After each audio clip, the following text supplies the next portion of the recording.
our next topic is going to be my topic real quick. Rocco, how long do we have you? I'm on right now until I'm on. Okay, that was all right. We got you. We got you. That's I'm great. gonna be here as long as I can. I don't know how long that is, to be honest. Well, when does the game start? The game starts at 11, but I'm gonna still try to stay with you guys, in and out. Okay.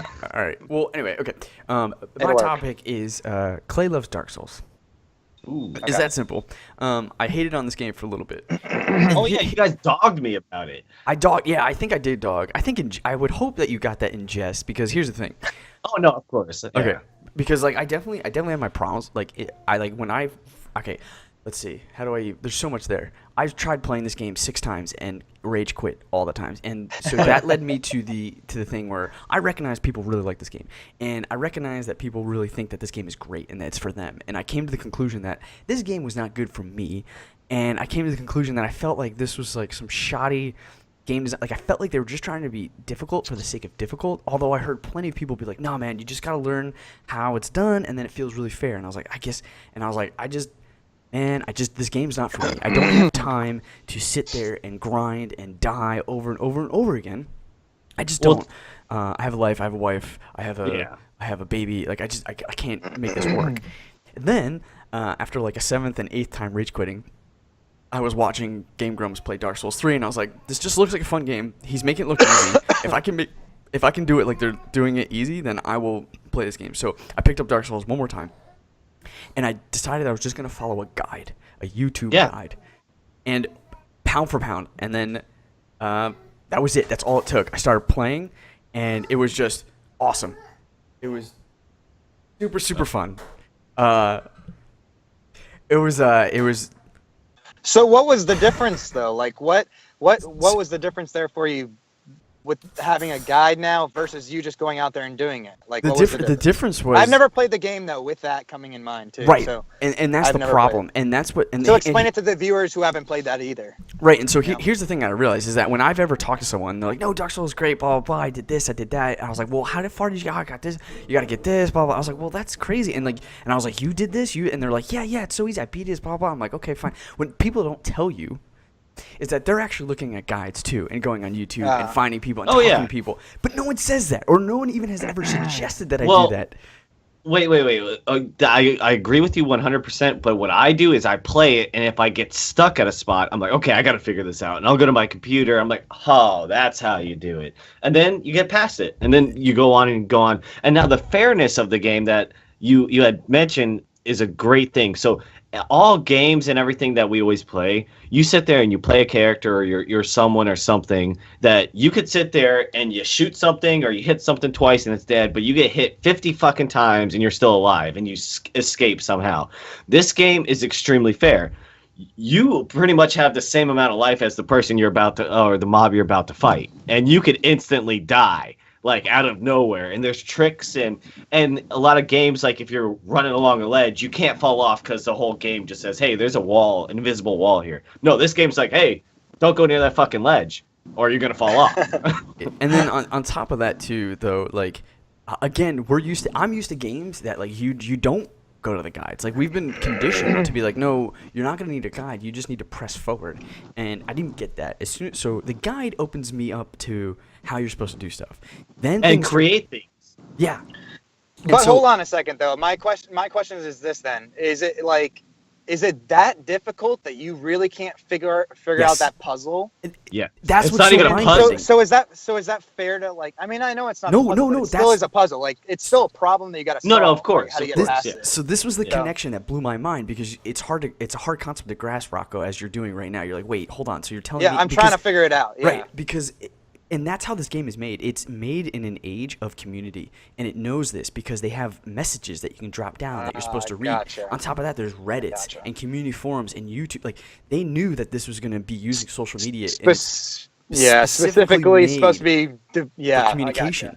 And so, if you have, I'm sorry, go ahead. I was just going to say, once you realize that this game, like you shouldn't feel guilty or bad like you normally would in this game culture for going out and grabbing. Like, I mean, how many times it was like, it feels like you're cheating. Yes, you're like, exactly. It feels like you're cheating. Yeah. Exactly. Because like, how many times have you been like, oh, you used the guide? I didn't use the guide to beat that game. It's like, this game needs you need a guide. And there are some people that have the time to, but like it's really the most people do not play the game where they just try to figure everything out by themselves. It's really hard to. It's not meant to be. Yeah.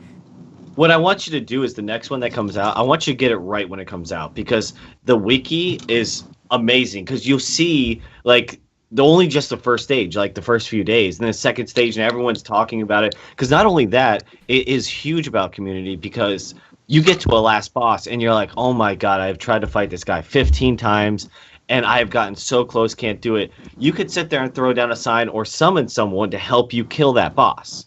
So Rocco, you're having problems, you're like, I need help on this. I jump on, I throw down my sign, you summon me, and we both kill it together, even though I probably passed that stage or something like that.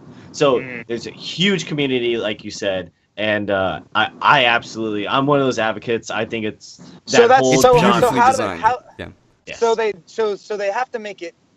So to do that, to build it into a community, they did what? They made this game just difficult.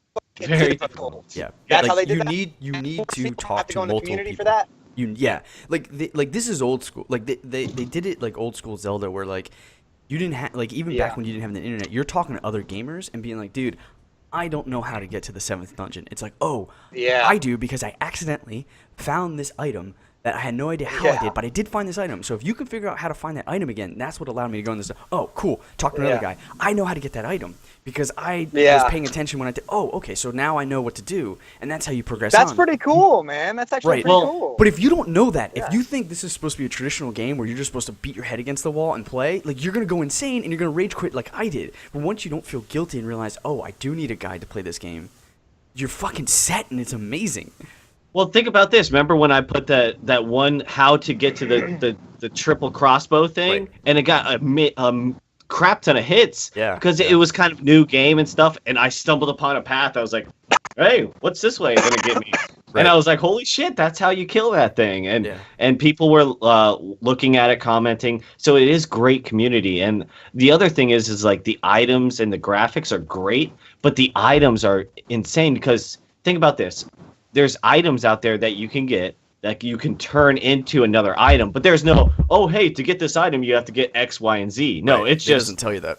Yeah, you just go, oh, holy shit, how am I? So you either stumble upon it or read the guide. So that's the other thing I noticed is that, and this is something, Rocco, that might be hard to grasp, like it was hard for me, because you get souls when you kill things, and you use souls to level up. That's one thing to use with these. Now, traditionally, when you play, you're like, oh, if I'm losing, I just need to level up. So I'll just grind a bunch for souls, and then I'll level up in my strength or my dexterity. But that's actually not really the first thing you should do. Souls, if you look at souls as a resource to buy items, that's the best way to progress, right? Buying items get you to different locations in the game that have the ability to find the items you need to progress. Like, it's about, when you hit a challenge, what item do I need, as opposed to I need to be higher level. There's some instances that higher level makes this really good, but to solidify my point, people have beaten this game at level 1 because they've just found the correct items. So it's more about Legend of Zelda in the sense that, oh, I don't have the hook shot to get to this point or to hit this guy in his weakness, I can't progress, right? But the fact that Legend of Zelda doesn't have a conflicting concept of leveling up, you never have to worry about, oh, do I just need to level up? Is that what I need to do? No, I need to get the right item for this place. And so once that concept solidified in my mind, the game opened up and blew I was like, oh my god, soul packets are the souls that I really should probably use for leveling up. But any souls I get while playing the game or beating a boss should really be used at leveling up pyromancy, getting titanite chunks to get items to be strong. It's more about an item game than it is about leveling up game, and that was a hard thing for me to get past as well.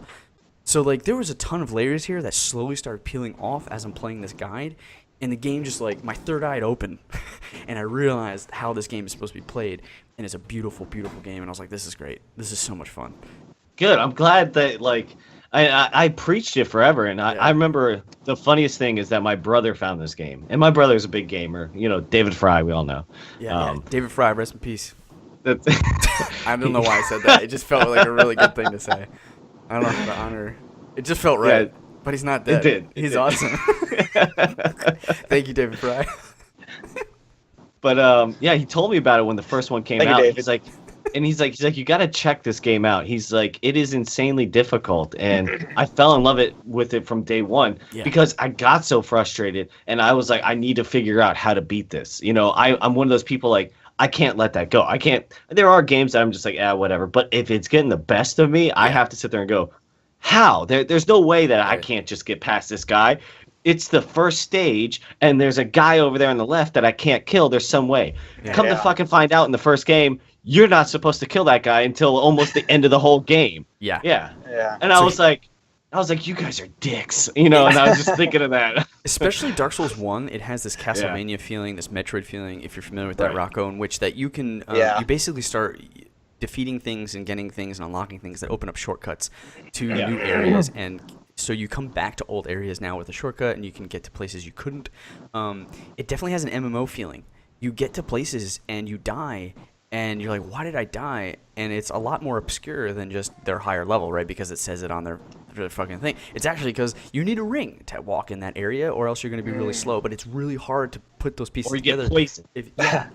If you don't know anything. Yeah, and so it definitely gives you this sense of like when you first played WoW and you're like, whoa, I am not supposed to be in this area. You know what I mean? That's very exciting. That feeling. Yeah, no, I know, and that's why it's such a because because the world is like you're walking into it the way I think we're supposed to be doing always anyways. Right. And like in this world too, with an I don't know mentality. Right. Like I have no fucking clue what's gonna happen here, and I don't know why I died. Yeah. And what I'm supposed to do. And now I got to figure out this big ass puzzle. And if I don't, and that does create community because a lot of the community, even in those environments, were helping out and assisting. Yep. You know, because it was an MMO. This one's not an MMO though, right? But it's played like it's. Yeah, I guess you could gear it towards that.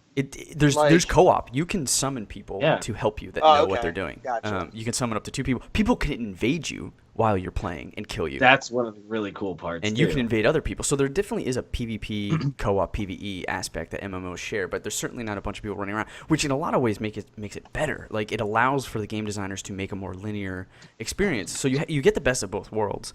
Well, and you said linear, but if you really think about it, this game has so many different paths. It's not too linear because honestly, you have next game stuff that's well crafted. Like, you don't have to worry about what happens if 2 people or if someone does this before you. Like you don't have to worry about that thing. Well, but there's different aspects of it. Like if you do this or help this person in their mini quest, if you do it, but not if somebody else does it.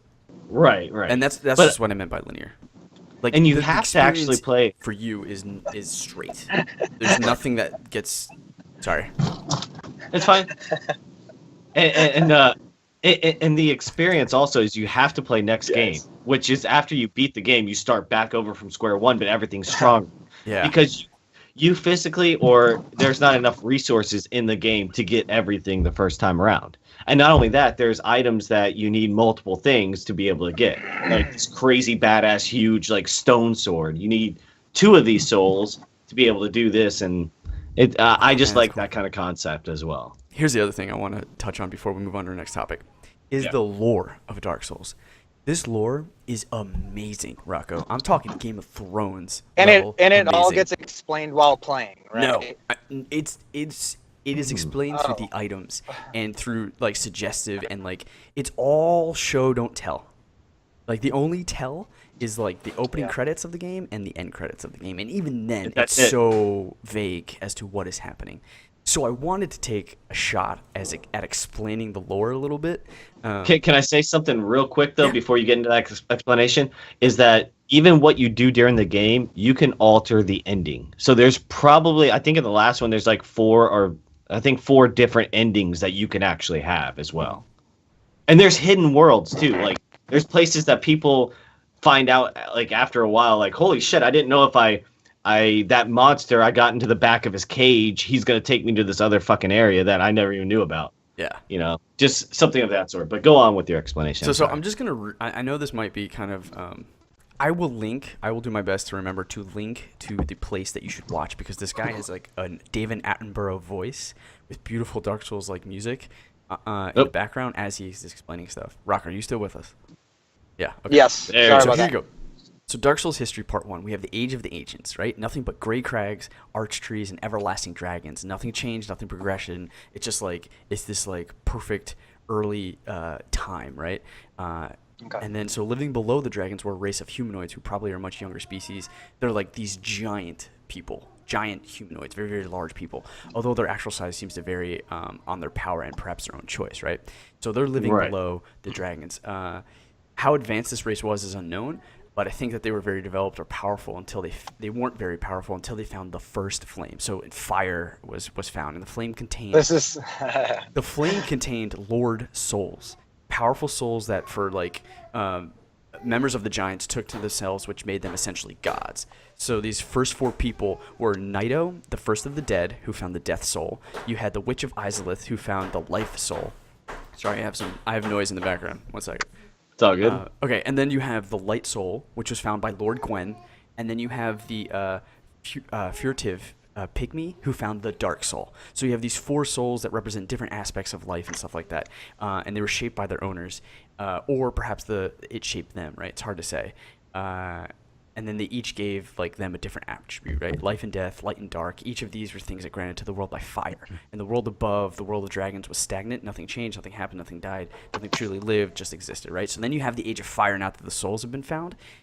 So the giants found new power, allowed them to wage a war against these dragons, right? They were kind of set to this bottom place, and now they were able to have the power to live up top that they wanted to, right? So, but unfortunately for them, the dragons were truly immortal, and they couldn't be damaged, except for this one dragon who's named Seath the Scaleless. He was born with no scales like the dragons were, and he was mocked, teased. He was casted out by the other dragons, and because of that, he holds a really strong grudge against them. And so he aligned himself with these giants and told the giants the weakness of dragons, which was lightning. What's that? Sandra really likes it. This is he's loving this topic. Yeah, he's like, this is amazing. Tell me more, Dad. Yeah. So using this knowledge, Gwent, the guy who had the light soul, him and his knights stripped the dragons of their stone scales with powerful spears of lightning, which made the war a lot more even-sided. And then Goff, his brother, I think, says we knights fought valiantly, but for every one of them, we lost 3 score of our own. So it was a brutal fight to gain very cool, right. So 3 of them fought dragons. The Witch of Izalith and her Daughters of Chaos used the now forgotten fire sorcery to attack them and burn their homes, the arch trees. Nido, the dead lord, uses his own power of death and decay in much the same way, and their allegiance with Gwent served their needs, and eventually the dragons were no more. So they killed all the dragons. The pygmy was doing is kind of unknown. You don't know. We think he was creating humans and giving them each a piece of his dark soul, because there's this idea that these lord souls can be broken apart a little bit and given to people, which kind of happens, but each lord does it in their own way, right? And so you have the Age of Fire, which was a period of prosperity for the giants. Many of them lived with the crate grags of the dragons and up into the arch trees. So let's see. So Gwent built his home atop a mountain to be close to the sunlight, and it was called Arno Londo. And the witch and her family and her followers stayed underground in the city of Izalith, what is known as the Demon Ruins. Now it would have to be the suburbs of the Izalith at the time. Nido he kept from Gwent and the witch. He's a bit of a mystery, the first of the dead, so he was probably off on his own. Basically all the lords split into do their own thing. Seath, the scaleless dragon, since he helped the giants, was named Duke of Orlando by Gwent. Gwent is this new king of the world now, and Seath was allowed to continue his experiments, and so he was granted access to this library, and so he just starts creating all this new stuff and experimenting with things, and has all these different kooky stuff, right? Why the pygmy is interesting, were suggested that he was guilty or nervous, perhaps because he was smaller or weaker than the giants, so he spent his time keeping out of the way.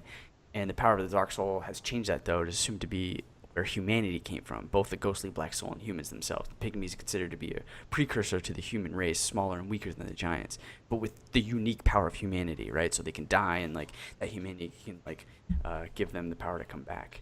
Yeah. I was just gonna jump in here. Is this all the games that they're talking about, or is it just Dark Souls 1? 1? Okay. Yeah. Because I'm I was trying to remember all this stuff, but I mean, because quite honestly, there's Dark Souls, there's Demon Souls, there's Bloodborne, and now they're coming out with another game, which I'll tell you afterwards. Just wanted to kind of wonder about that. And then Gwent has a child, named Guinevere, and she's like the daughter of like beauty and all this other stuff. And then they talk about a Gwent's firstborn. It's all good. It's all good. It's all good. Yeah. And so they're saying it's fine. So they talk that Gwen apparently had a firstborn that they casted out, and nobody knows who this is. They just like tell tales of a reason for this like guy being casted out. And then he also has a daughter named Guinevere, who's beauty and whatever. And they say that at some point, so this is where I think things get interesting. There's also a third child, and there's a lot of there's a lot of things of like, well, who is this third child? Was he casted out because like the firstborn was very much tied to the sun, and Guinevere was very much tied to beauty, and their third son, or sorry, the second child, the daughter was tied to beauty and all that stuff, and then the third child was ugly as shit. Now, yeah, they say he was ugly as shit, and he also refers to himself as a girl, and everybody else did as well, because had the affinity for the moon, and while he was born a boy, he was very feminine. And he was into dudes. I think that what he was like, and so there's rumors that he was casted out by Gwen, he was not accepted, and everybody treated him like a girl because he was. But if you look into more detail, it actually suggests that Gwen didn't know this third child. Because at some point, Gwen leaves on Orlando because the flames start dying out, and he wants to rekindle the flame, right, to keep power to the giants. And they suggest that he might have been an illegitimate child of Gwen. He actually came after Gwen had left. And so he never knew his father, and he might have never known his daughter either who left, or his other brother. And so there's that connection that I think that's pretty interesting. And yeah, he's ugly. He's got like tentacles and stuff. And yeah, he's very much a part of like the moon, and starts his own covenant called the Dark Moon Covenant, which is really interesting. It has its own like possibilities of stuff. So there's a lot. I'll stop it at there. But there's a lot of things too, like the witch. Like basically what happens is the flames start to die out, and each the Witch of Izalith and Gwen each have their own way of dealing with this. Gwen tries to go back to the first flame, and he wants to rekindle this to make all the other flames more powerful. But when he does this, a large explosion of fire happens, and I think traps him in there or something. And that's where these Dark Knights come from. Really, really powerful dudes. And they actually used to be Silver Knights. But the reason why they're black is because they're charred. They were around there when that explosion happened, and they weren't even supposed to be there. Gwen didn't want followers, and they decided to follow him anyway. So that's why they like roam the land. There's a couple of them spread out, and then the Witch of Izalith is experimenting with like pyromancy and stuff. Well, demonmancy, I guess you would say, and that has its own thing. And her daughters, and like daughter leaves. I think this could be a separate topic of going even further, but the lore is really, really, really good. The lore is great. More of this. And none of this is explained. It's all found through dialogue or like chatting with people or picking up items, and the community has pieced this stuff together. Right. And I feel like the creators of this have done that on purpose. Like, hey, we just put these little hints in there and let the community create this. Yeah. Or put this together and think of like different little fill in the gaps, I would say. Everybody has to experience something different a little bit in the game, and they can all piece it together to actually get the story. Yeah, but there's a game coming out that's very similar to it that I think both of you should try out. It's called Neo. I don't know if you guys heard about it yet. They just came out with a beta. Go ahead. I'm sorry, is it from the same company? I believe it is. It's the same concept. I don't know if it is the same company, but it's the same concept.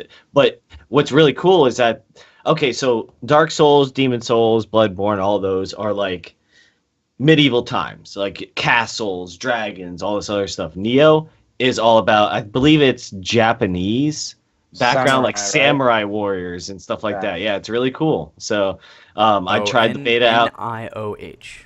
Yeah, it comes out in February. And it's same game tactics, unforgiving. If the whole point about Dark Souls and Demon Souls and all those games is that if you die, you have the spot where you died, okay? So the whole concept is you have these like little bonfires or places that you can get to. And it's like, think about like almost like a checkpoint. You can teleport between them and all this stuff.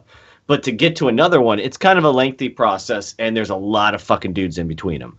So you're going through the spot, and you get there and you're killing things and you have a bunch of souls and you're like, holy shit, I haven't gotten to this spot yet before, so I can go a little bit further. I'm risking dying. Yeah. And if I die, I have to make it back to that spot to pick up my blood spot or whatever it is in that game. Different games have different things right now. You also can't pause the game. You can't pause it. You can't save it. I mean, it's constantly saving. Yeah. Yeah, but if you die, it's already instantly saving. Like, you can't just turn it off real quick and you'll be back. So if you die at the spot, you have to make it back there to pick up all your souls. And if you die on the way there, they're gone forever. Yeah, and that's where you get pissed off. Like, you'll have like 100,000 souls, and you're like, oh. And it was something so stupid why you died. You're like, okay, I have to make it back there. And it's that time. That's EverQuest. Like, exactly. Yeah, it's exactly. Yeah, because you're running along. You're like, okay, I know this guy over here. Kill him. I'll go over here. I know this guy over here. Kill him. Boom! I fell off the fucking ledge. And you just sit there and stare at your screen. And it doesn't just say, it hurts. Back. It just says, you died. Yeah. Just in big letters. And you're like, I fucking hate you so much right now. But it's your fault, right? Because you knew exactly what to expect, and you probably were just not patient.